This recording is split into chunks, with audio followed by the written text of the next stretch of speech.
जय श्री कृष्ण भक्तों। तो स्वागत है आपका हमारे YouTube चैनल श्री कृष्ण पर। भक्तों, आज से हम एक ऐसी अद्भुत आध्यात्मिक यात्रा प्रारंभ कर रहे हैं जो केवल शास्त्र ज्ञान ही नहीं बल्कि जीवन को जीने का वास्तविक विज्ञान है। यह है भगवत गीता के 30 अमृत वचन। एक एक वचन ऐसा जैसे आत्मा पर गिरने वाली शीतल ज्ञान वृष्टि। अक्सर लोग कहते हैं कि जीवन कठिन है, मन अशांत है, समस्याएं बहुत हैं, परंतु भगवान श्री कृष्ण कहते हैं मनुष्य स्वयं अपने मन का मित्र भी है और शत्रु भी। गीता मनुष्य को भगवान नहीं बनाती, गीता तो मनुष्य को मानव से महामानव बनाती है। यह बताती है कि जीवन में शांति कैसे पाएं और कर्तव्य कैसे निभाएं, भय को कैसे हटाएं और आत्मा को ऊंचा कैसे उठाएं। अर्जुन तो युद्ध भूमि में ही था, लेकिन हम तो अपने अपने जीवन के संकटों, दुखों, उलझनों और मानसिक युद्धों के बीच खड़े हैं। इसलिए आज की यह यात्रा केवल सुनने के लिए ही नहीं बल्कि अनुभव करने के लिए भी है। आज के भगवान श्री कृष्ण के इन वचनों को आप सुनेंगे, एक गहरा आध्यात्मिक इंट्रो, कृष्ण अर्जुन संवाद की अनुभूति और अमृत वचन जो आपके जीवन के अंधकार को उसी क्षण दूर कर देते हैं जब उन्हें हृदय में उतार लिया जाता है। अब अपनी सांसों को सहज कर ले, मन को शांत कर ले और भीतर से बस कृष्ण का स्मरण होने दे। भक्तों, अगर आप हमारे चैनल पर नए हैं तो चैनल को लाइक और सब्सक्राइब जरूर करें, क्योंकि आज से आप भी अर्जुन की तरह अपनी आत्मा के वास्तविक प्रश्नों का उत्तर पाएंगे। आइए हम भगवान श्री कृष्ण के एक एक वचनों का विचार करते हैं। वचन 1, तुम कर्म करने में ही अधिकार रखते हो, फल में नहीं। यह वचन इतना गहरा है कि यदि केवल इसे ही समझ लिया जाए तो जीवन का 90% तनाव उसी क्षण खत्म हो जाता है। भक्तों, भगवान श्री कृष्ण अर्जुन से कहते हैं कि कर्मण्येवाधिकारस्ते मा फलेषु कदाचन। कथा प्रारंभ यही से होती है। अर्जुन निराश है, हाथ कांप रहे हैं, धनुष ढीला पड़ रहा है। वह कहता है कि मधुसूदन, मैं यह युद्ध नहीं लड़ सकता, कैसे मारूं मैं अपने ही लोगों को। भगवान श्री कृष्ण मुस्कुराते हैं। वह जानते हैं कि यह दुख केवल कर्म से बचने का बहाना है। मानव का दुख 2 कारणों से होता है, अतीत का बोझ और भविष्य का भय। कृष्ण अर्जुन से कहते हैं, अर्जुन, कर्म तुम्हारा है किंतु उसका फल तय करना मेरा काम है। यह वचन हमें यह सिखाती है कि चिंता मत करो, तुलना मत करो, परिणाम के डर से पीछे मत हटो, बस अपना सर्वश्रेष्ठ दो, वह भी पूर्ण समर्पण के साथ। यही वचन आज भी कार्यालय में, व्यापार में, संबंधों में हर जगह लागू होता है। भक्तों, यह थी हमारी वचन 1। आइए वचन दूसरे के बारे में सुनते हैं। भक्तों, तुम जैसे सोचते हो वैसे ही बनते हो। यह भगवान श्री कृष्ण का मनोविज्ञान है। गीता केवल धर्म नहीं, मानसिक विज्ञान भी है। अर्जुन बेचैन हो जाता है और पूछता है, केशव, मेरा मन भटकता है, दुर्बल है, इसे स्थिर कैसे करूं? भगवान श्री कृष्ण कहते हैं, मन ही मनुष्य का मित्र है और मन ही शत्रु। कहानी आगे बढ़ती है। अर्जुन एक पल को सोचने लगता है कि यदि मन ही शत्रु बन जाए तो क्या होगा। कृष्ण उत्तर देते हैं, यदि मन को साध लिया जाए तो समस्त संसार तुम्हारा मित्र बन जाएगा। यह वचन जीवन का सबसे बड़ा नियम देता है। आप जैसा सोचते हैं वैसा अनुभव करते हैं और वैसा ही जीवन बनाते हैं। यदि आप सोचोगे कि मेरा जीवन कठिन है तो जीवन सचमुच कठिन हो जाता है, और यदि आप सोचें कि मेरी आत्मा शक्तिशाली है तो राहें स्वयं खुलने लगती हैं। कृष्ण कहते हैं, अपने मन को साधक बनाओ, दुश्मन नहीं। आत्मा न जन्म लेती है न मरती है। यह वचन मृत्यु के भय को उसी क्षण नष्ट कर देता है। महाभारत के मैदान में अर्जुन सबसे अधिक जिस बात से डर रहा था वह हत्या का पाप। कृष्ण उसे आत्मा का रहस्य बताते हैं। ना जायते म्रियते व कदाचित, आत्मा न मरती है न जन्म लेती है। कथा में सुनिए, कृष्ण एक पत्ता उठाते हैं और कहते हैं, हे अर्जुन, जैसे यह पत्ता सूख जाता है तो पेड़ नया पत्ता उगा लेता है, उसी तरह शरीर नष्ट होता है, आत्मा नया शरीर धारण करती है। वह आगे कहते हैं कि अर्जुन, तुम शरीर को लेकर रो रहे हो, जबकि मैं तो आत्मा की बात कर रहा हूँ। यह वचन हमें यह सिखाता है कि मृत्यु अंत नहीं, एक परिवर्तन है। शरीर नश्वर है, आत्मा अमर है। आत्मा कभी घायल नहीं होती, भय केवल अज्ञान का परिणाम है। जो यह समझ लेता है उसके जीवन में दुख की जगह स्वीकृति, शांति और साहस आ जाता है। जो हुआ वह अच्छे के लिए हुआ, जो हो रहा है वह अच्छे के लिए हो रहा है। यह वचन गीता का हृदय है। जीवन में जब भी कोई कठिनाइयाँ आती है, भले वह एक तूफान जैसे क्यों न लगे, उसके पीछे समय का एक गहरा संदेश होता है। कथा में यह भी है, अर्जुन अपने अतीत को लेकर पछता रहा है। उसे लगता है कि सारा दोष उसी का है। कृष्ण समझाते हैं, वह शांत स्वर में कहते हैं, अर्जुन, जो बीत गया उसे बदल नहीं सकते, जो आएगा वह भी तुम्हारे हाथ में नहीं है। तुम्हारे हाथ में केवल वर्तमान है। यह वचन हमें यह क्या देता है? अतीत पर पछतावा छोड़ो, भविष्य का डर मिटाओ, वर्तमान को साधो। हर घटना में कोई न कोई छिपा हुआ लाभ होता है, चाहे अभी समझ न आए। जब जीवन में कुछ टूटता है तो वह बेहतर चीज़ के लिए जगह बनाता है।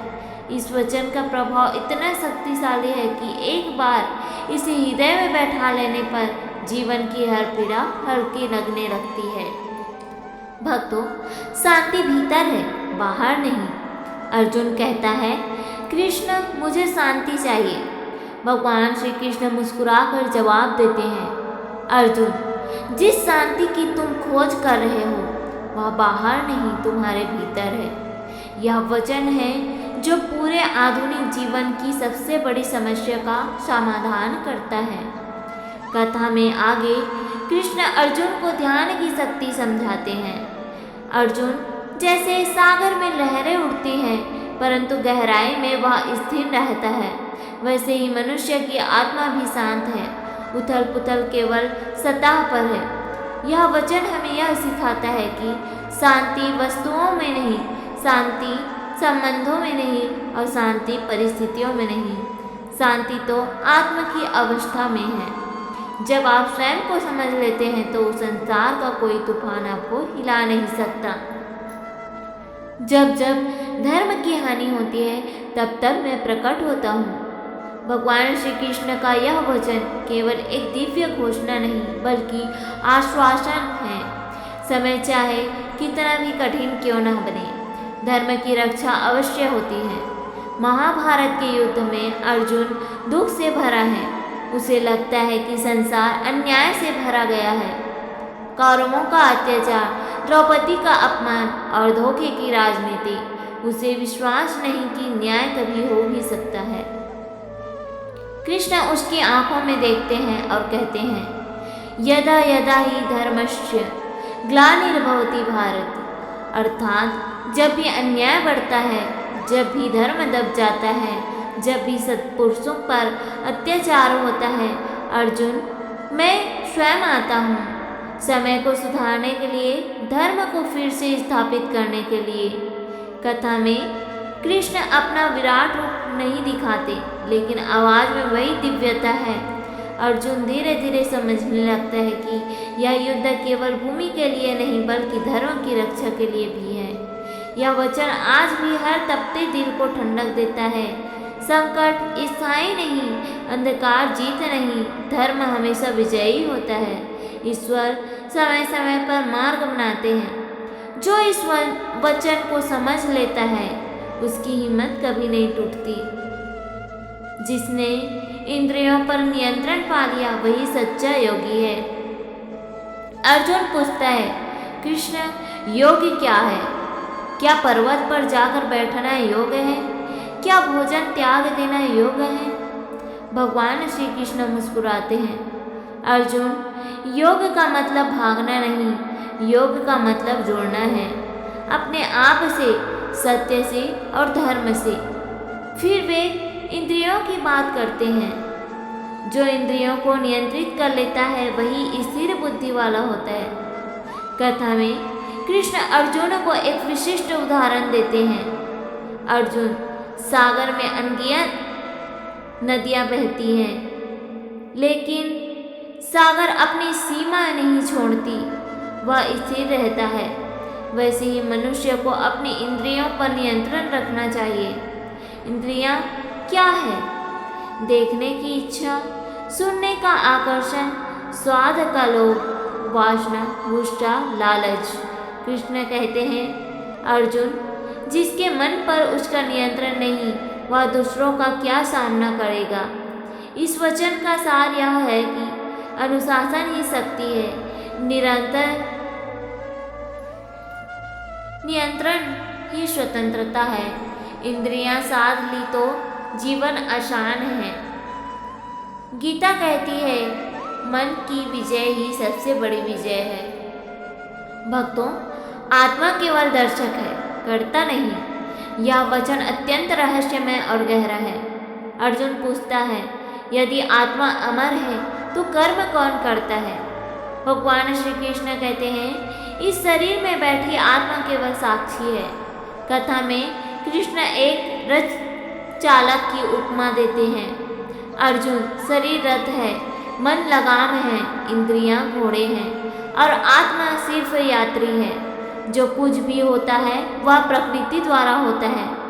अर्जुन चकित हो जाता है, तो क्या मैं कुछ करता ही नहीं? भगवान श्री कृष्ण कहते हैं, तुम कर्म करते हो परंतु आत्मा केवल उसे देखती है।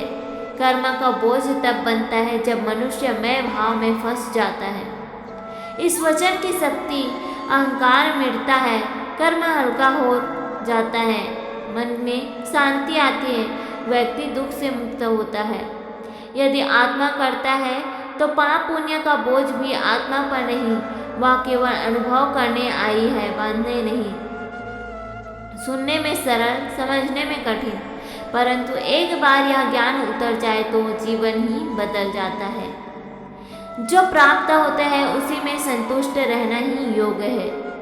अर्जुन पूछता है, कृष्ण संतोष क्या है? क्या इच्छा का पूरी तरह समाप्त होना? क्या कृष्ण कहते हैं, ये नहीं अर्जुन, इच्छाएं समाप्त नहीं होती, इच्छाएं बदलती रहती है। संतोष वह है जहाँ मन वर्तमान में खुश रहना सीख ले। कथा में अर्जुन युद्ध के पहले अपनी स्थिति को लेकर दुखी है। उसे लगता है कि उसकी परिस्थितियां खराब है। कृष्ण धीरे से कहते हैं, योगी वही है जो प्राप्त में संतुष्ट हो। यह वचन आधुनिक जीवन पर भी लागू होता है। चीज़ें चाहे छोटी हो, साधन सीमित हो या परिस्थितियां कठिन हो, लेकिन मन में संतुलन हो। संतोष का अर्थ आलस्य नहीं, संतोष का अर्थ है मैं वर्तमान में आभारी हूँ और भविष्य के लिए प्रयत्नशील भी। इस वचन से व्यक्ति तनाव से मुक्त, तुलना से दूर, इच्छाओं के भार से हल्का और आत्मा से जुड़ा रहता है। कृष्ण कहते हैं, असंतोष मनुष्य को दौड़ाता है परंतु संतोष उसे ईश्वर के समीप लाता है।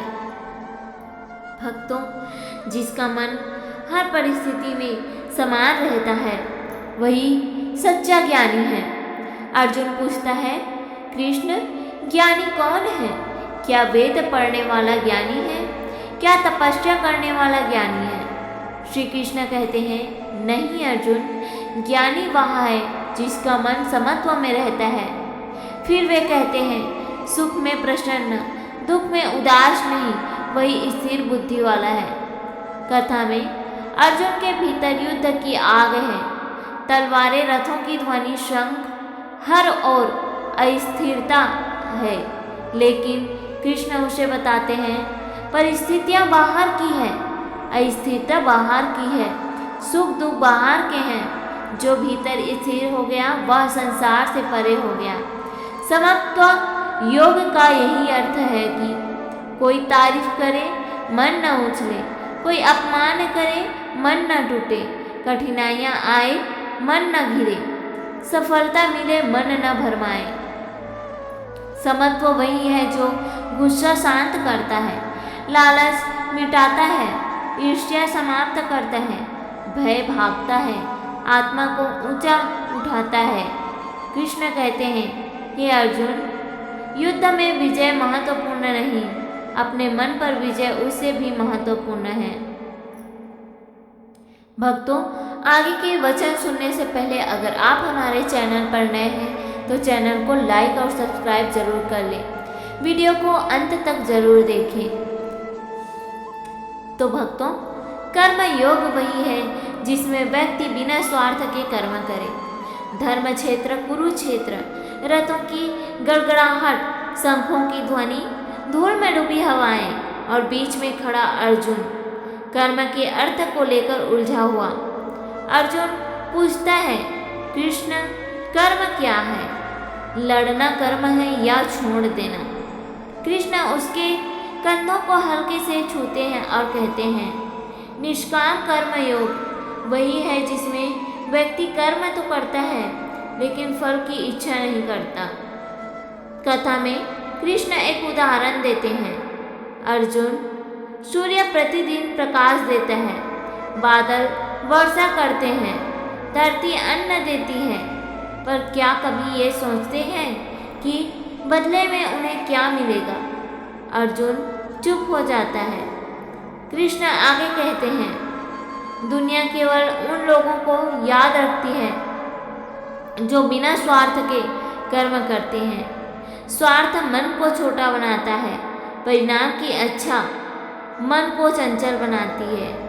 यह वचन हमें यह सिखाती है कि कर्म करो लेकिन स्वार्थ में नहीं, सेवा करो लेकिन दिखावे के लिए नहीं, प्रयास करो लेकिन लोभ के लिए नहीं, जीवन जियो लेकिन अहंकार के साथ नहीं। निष्काम कर्म योग ही मानव को देवत्व की ओर ले जाता है। मनुष्य के 3 शत्रु, काम, क्रोध और लोभ। अर्जुन पूछता है, कृष्ण पाप क्या है? दुष्टता कहाँ से आती है? मनुष्य गलत क्यों हो जाता है? कृष्ण गहरी सांस लेते हैं और कहते हैं, काम, क्रोध और लोभ ये तीनों मनुष्य को रसातल में ले जाते हैं। कथा में अर्जुन युद्ध भूमि के शत्रुओं को देखता है, कौरवों को देखता है, दुर्योधन को देखता है और उससे पूछता है, क्या ये ही पाप है? क्या? कृष्ण कहते हैं कि नहीं अर्जुन, ये लोग अपराधी नहीं हैं, अपराधी हैं मन का विकार, काम, क्रोध, लोभ। ये तीनों मनुष्य को अपनी ही राह से हटाकर अंधे रास्तों पर ले जाते हैं। कृष्ण उदाहरण देते हैं, अर्जुन जैसे धुआं अग्नि को ढक देता है वैसे ही ये 3 दोष मनुष्य के बुद्धि को ढक देता है। इस वचन में हमें यह सीख मिलती है कि इच्छा नियंत्रित करो, क्रोध को शांत करो, लोभ से बचो, बुद्धि को स्वच्छ रखो। जिसने इन तीनों को जीत लिया उसने संसार जीत लिया। मेरे प्यारे श्रोताओं, सच्चा त्याग वह है जिसमें व्यक्ति अहंकार त्याग दे। अर्जुन पूछता है, कृष्ण मुझे लगता है कि सब छोड़कर संन्यास ले लूं, क्या यही त्याग है? कृष्ण मुस्कुराते हैं, अर्जुन वस्तुओं को छोड़ना त्याग नहीं है, अहंकार को छोड़ना यही सबसे बड़ा त्याग है। कथा में अर्जुन से कहते हैं, यदि कोई व्यक्ति भोजन छोड़ दे लेकिन मन में मैं त्यागी हूँ या भाव हो तो वह त्याग नहीं, अहंकार का नया रूप है। अर्जुन आश्चर्य से पूछता है, तो फिर क्या त्याग कैसे करें? कृष्ण कहते हैं, कर्म करते हुए मैं भाव का त्याग करना ही सच्चा त्याग है। इस वचन की शक्ति जो अहंकार त्याग देता है उसकी बुद्धि शुद्ध हो जाती है। जो मैं को छोड़ देता है वह शांति पा लेता है। जो स्वयं को ऊंचा नहीं मानता वह सबके हृदय में बस जाता है। त्याग बाहरी नहीं, त्याग भीतर का होता है, और जो भीतर से त्यागी है वह सदा शांत ही रहता है। धर्म वही है जो निष्पक्ष होकर सत्य का साथ दे। अर्जुन पूछता है, कृष्ण मेरा धर्म क्या है? क्योंकि मैं एक और गुरु द्रोण को देखता हूँ, एक और भीष्म पितामह को, किसे मारूं, किसका पक्ष लूं? श्री कृष्ण कहते हैं, कृष्ण की आंखें चमक उठी है। अर्जुन, धर्म लोगों का पक्ष लेने का नाम नहीं, धर्म सत्य का पक्ष लेने का नाम है। कथा में भगवान श्री कृष्ण कहते हैं कि यदि द्रोणाचार्य भी अन्याय का साथ दे तो उन्हें भी रोकना धर्म है। यदि भीष्म पितामह कौरवों कोई अन्याय पर मौन रहे तो उन्हें भी सत्य की ओर लाना धर्म है। धर्म का अर्थ अन्याय का विरोध, सत्य का साथ, कर्तव्य का पालन और दुर्बलों की रक्षा। कृष्ण स्पष्ट कहते हैं, अर्जुन, धर्म भावनाओं का नहीं, कर्तव्य का विषय है। इस वचन से अर्जुन के भीतर का भ्रम टूटता है और यह आज भी सिखाता है कि रिश्तों से बड़ा सत्य है, भावनाओं से बड़ा कर्तव्य है, भय से बड़ा धर्म है। जो सत्य से चलता है उसे ईश्वर स्वयं मार्ग दिखाते हैं। विराट रूप देखने वाला ही सृष्टि का रहस्य समझ सकता है।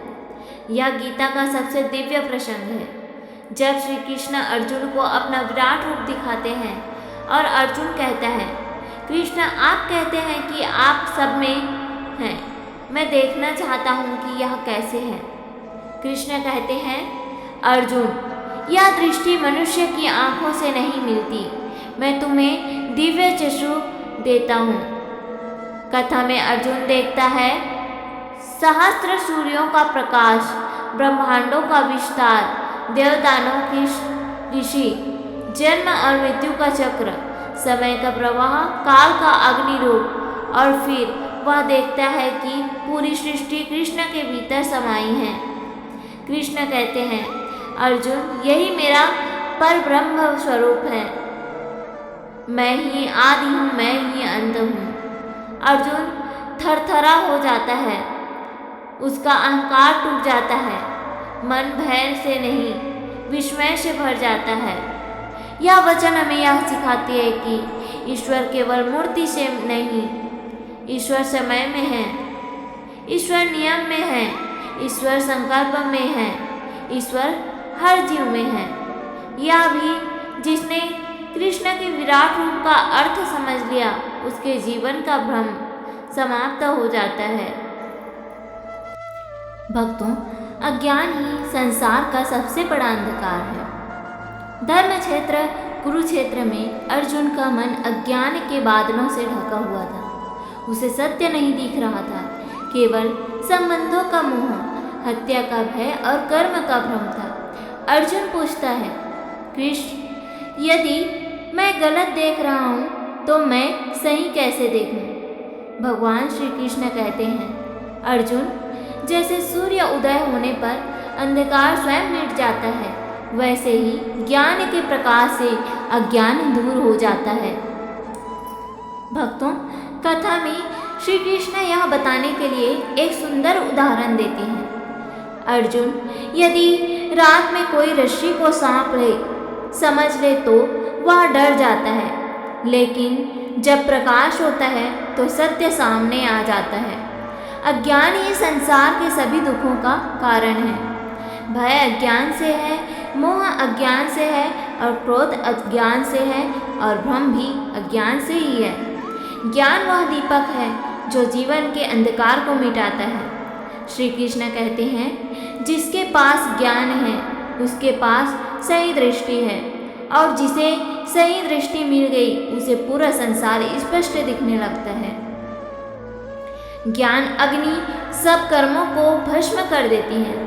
अर्जुन पूछता है, कृष्ण, यदि मैंने जीवन में गलतियां की है तो क्या मैं कभी मुक्त हो पाऊंगा? श्री कृष्ण मुस्कुरा कर कहते हैं, अर्जुन, जैसे अग्नि लकड़ी को राख कर देती है, वैसे ही ज्ञान पाप और कर्मों के बंधन को जला देती है। कथा में भगवान श्री कृष्ण बताते हैं कि अर्जुन, यदि मनुष्य गलती करे लेकिन उसे स्वीकार कर ज्ञान के मार्ग पर बढ़ जाए तो उसका अतीत उसके भविष्य को बांध नहीं सकता। गलतियाँ हर किसी से होती है, लेकिन गलतियों के कारण आत्मा दूषित नहीं होती। दूषित होती है तो केवल बुद्धि। ज्ञान की अग्नि अंधकार को जलाती है, भ्रम को मिटाती है, मन को शुद्ध करती है और आत्मा को मुक्त करती है। भगवान श्री कृष्ण कहते हैं, यदि हृदय में पश्चाताप है और मन में ज्ञान की लौ है तो तुम्हें कोई भी कर्म बांध नहीं सकता।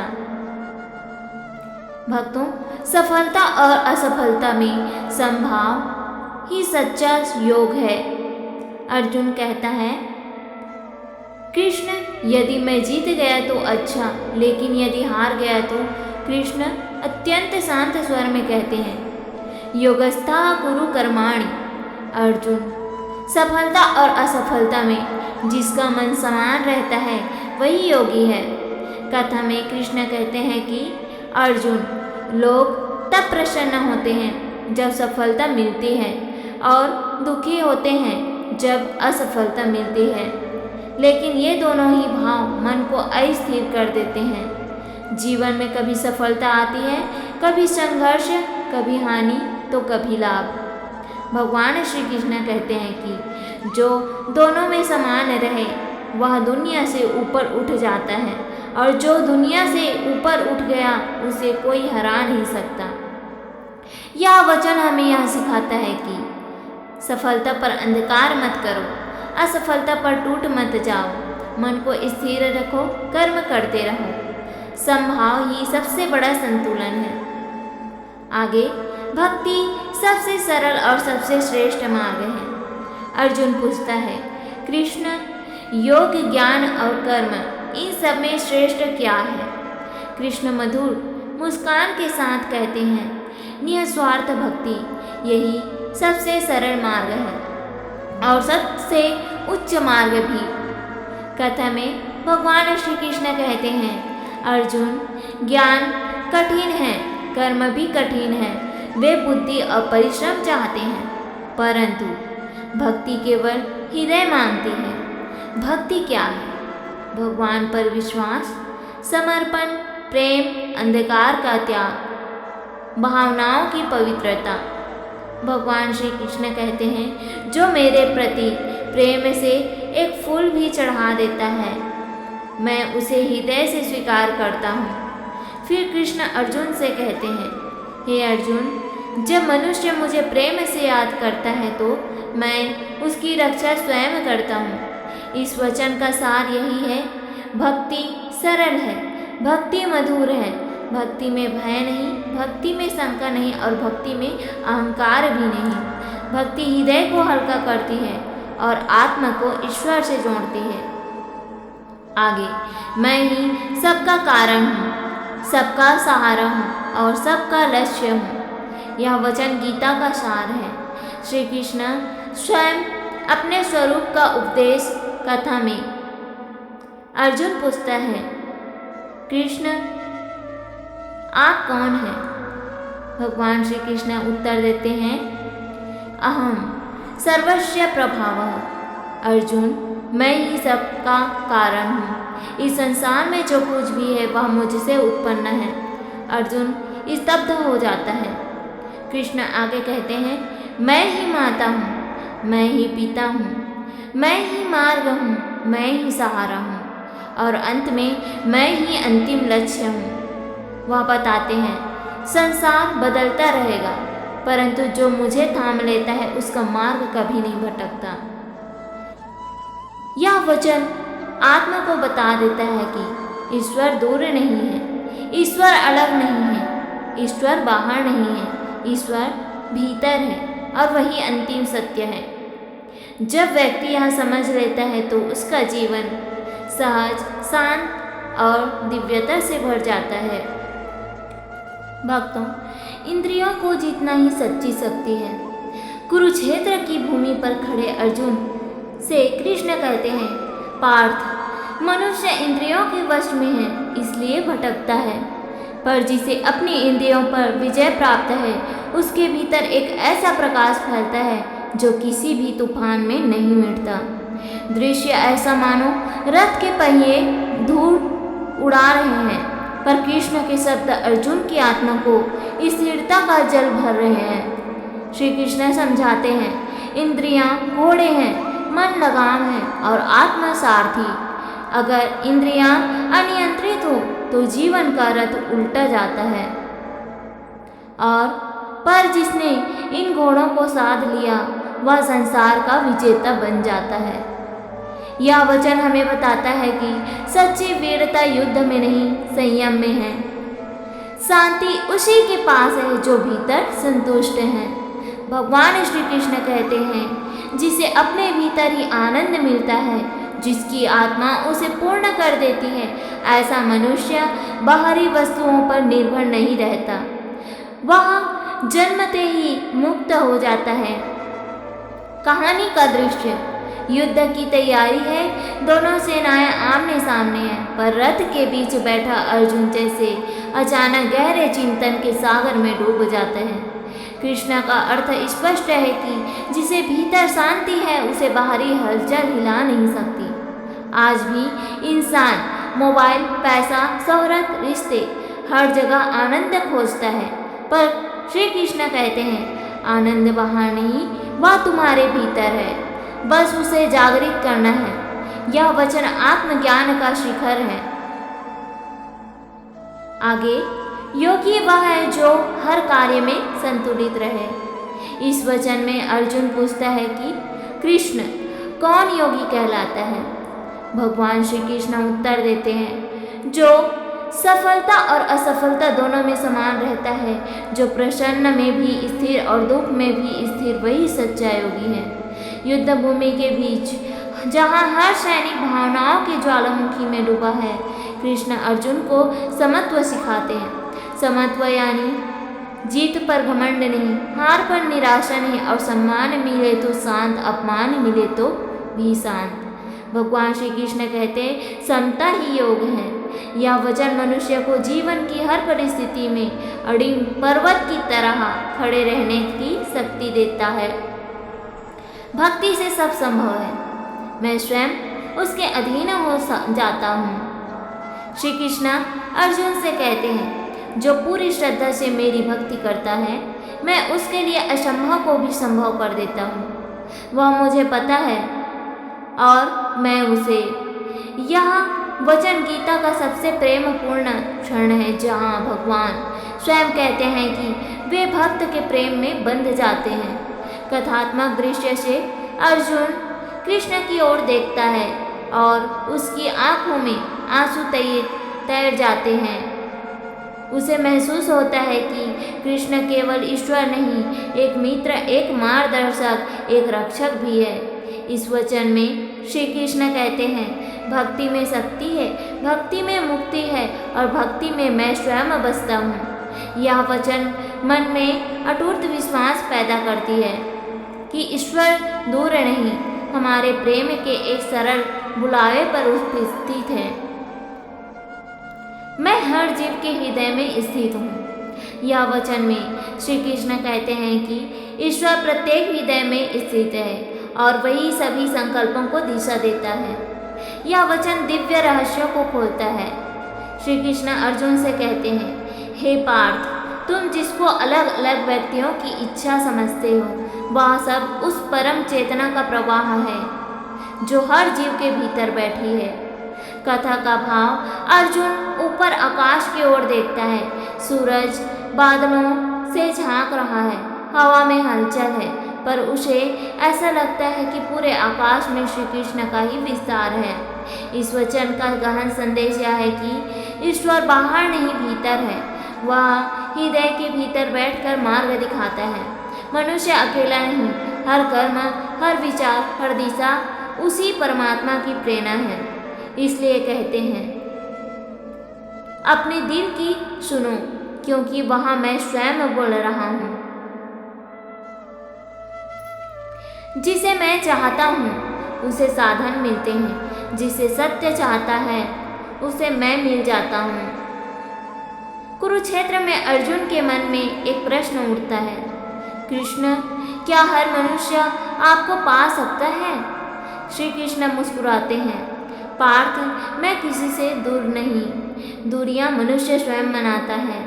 जो मेरे मार्ग पर चलता है, मेरी इच्छा उस पर बरसती है, और जो सत्य का प्यासा है, मैं उसे स्वयं खींचकर अपने पास ले आता हूँ। यह वचन एक गहरी अनुभूति देता है कि ईश्वर को पाने का मार्ग कठिन नहीं, बस सच्ची निष्ठा, सत्य की चाह और हृदय की पवित्रता चाहिए। दृश्य कुरुक्षेत्र शांत है। कृष्ण की आंखों में अनंत ब्रह्मांड चमक रहा है और अर्जुन समझ जाता है, ईश्वर दूर नहीं होते, मन दूर होता है। वचन, सभी धर्मों को छोड़कर केवल मेरी शरण में आ जा। यह वचन गीता का सबसे शक्तिशाली, सबसे करुणामयी वचन है। श्री कृष्ण कहते हैं, सर्वधर्मान् परित्यज्य मामेकं शरणं व्रज, मैं तुझे सभी पापों से मुक्त कर दूंगा, भय मत कर। अर्जुन की आंखों पर आती है। वह देखता है कि कृष्ण केवल शिक्षक नहीं, केवल भगवान भी नहीं, एक ऐसे रक्षक हैं जो जीवन के हर बोझ को अपने ऊपर ले सकते हैं। इस वचन का अर्थ, जब जीवन में रास्ते ना दिखे तो बस कृष्ण का हाथ पकड़ लो, बाकी सब वह संभाल लेंगे। आधुनिक जीवन में भी जब चिंता, पाप, अपराध बोध, कठिनाइयाँ और पीड़ा मन में जमा हो जाए, यह वचन हर बोझ को पिघला देता है। जो जैसा मेरा स्मरण करता है, मैं उसे उसी रूप में प्राप्त होता हूँ। अर्जुन पूछता है, कृष्ण, लोग आपको अलग अलग रूप में क्यों देखते हैं? कृष्ण उत्तर देते हैं, क्योंकि पार्थ, मैं अदृश्य प्रकाश हूँ और हर मनुष्य मुझे अपने मन की आंखों से देखता है। जो मुझे प्रेम से पुकारता है, मैं उसके लिए प्रेम बन जाता हूँ। जो भय में पुकारता है, मैं उसके लिए शक्ति बन जाता हूँ। जो ज्ञान चाहता है, मैं उसके लिए प्रकाश बन जाता हूँ। इस वचन में ईश्वर वही बन जाते हैं जिस रूप में भक्त उन्हें पुकारे। कथा में यह भी है, अर्जुन का मन जैसे उजाला हो जाता है, कृष्ण के शब्द उसके भीतर गूंजते हैं, तू मुझे जैसा देखना चाहेगा, मैं वैसा ही बनकर तेरे पास आऊँगा। यह वचन अद्भुत है। यह भक्त और भगवान के अत्यंत मधुर प्रेम संबंध का रहस्य खोलता है। ज्ञानी वही है जो सभी प्राणियों में मुझे देखता है। श्री कृष्ण अर्जुन को आत्मदृष्टि का चमत्कार बताते हुए कहते हैं, पार्थ, जब तू हर प्राणी में मुझे देखना शुरू कर देगा, तब तू किसी से वैर नहीं करेगा, तब तू किसी से द्वेष नहीं करेगा, तब तू किसी से को छोटा बड़ा नहीं समझेगा, क्योंकि तब तुझे पता होगा कि हर हृदय में वही मैं हूँ। इस वचन का भाव, ईर्ष्या समाप्त, द्वेष समाप्त, भेदभाव समाप्त, घृणा का अंत और प्रेम का आरंभ होता है। अर्जुन धीरे धीरे समझता है कि संसार में केवल शरीर अलग अलग है, पर चेतना एक ही है, कृष्ण की। यही दृष्टि मनुष्य को देवत्व के मार्ग पर ले जाती है। अंत में जब भी धर्म की हानि होती है, मैं स्वयं प्रकट होता हूँ। कुरुक्षेत्र के आकाश में हवा रुक जाती है। कृष्ण गंभीर स्वर में कहते हैं, यदा यदा ही धर्मस्य ग्लानिर्भवति भारती। जब जब अधर्म बढ़ेगा, तब जब जब लोग सत्य से भटकेंगे, मैं स्वयं अवतार लेकर धर्म की रक्षा के लिए पृथ्वी पर उतरूंगा। यह वचन श्रोताओं के हृदय में सीधे उतरता है। कृष्ण यहाँ एक गुप्त संदेश देते हुए कहते हैं, अवतार केवल द्वापर में नहीं आते, धर्म की रक्षा के लिए केवल युद्ध में नहीं होती। कभी वह गुरु बनकर आते हैं, कभी माता पिता बनकर आते हैं, तो कभी एक प्रेरणा बनकर और कभी भीतर से एक आवाज़ बनकर। जैसे अर्जुन ने सुना, उठ पार्थ, मैं तेरे साथ हूँ। आज भी वही आवाज़ हर मनुष्य के भीतर आती है और यही आवाज़ गीता है। यह वचन बताता है, धर्म अमर है, अधर्म टिक नहीं सकता। कृष्ण सदा उपस्थित रहते हैं। तो भक्तों, यह थी हमारी आज की श्रीमद् भागवत गीता की वचन, जो भगवान कृष्ण के द्वारा सुनाया गया। इन सभी वचनों में भगवान श्री कृष्ण ने एक सीख दी है, मनुष्य को कभी हार नहीं माननी चाहिए और कभी अपने आप में अहंकार नहीं करना चाहिए। भक्तों, यह कथा आपको कैसे लगी हमें कमेंट में ज़रूर बताएं। कमेंट में जय श्री कृष्ण जरूर लिखें। श्रीमद् भागवत गीता की जय। धन्यवाद।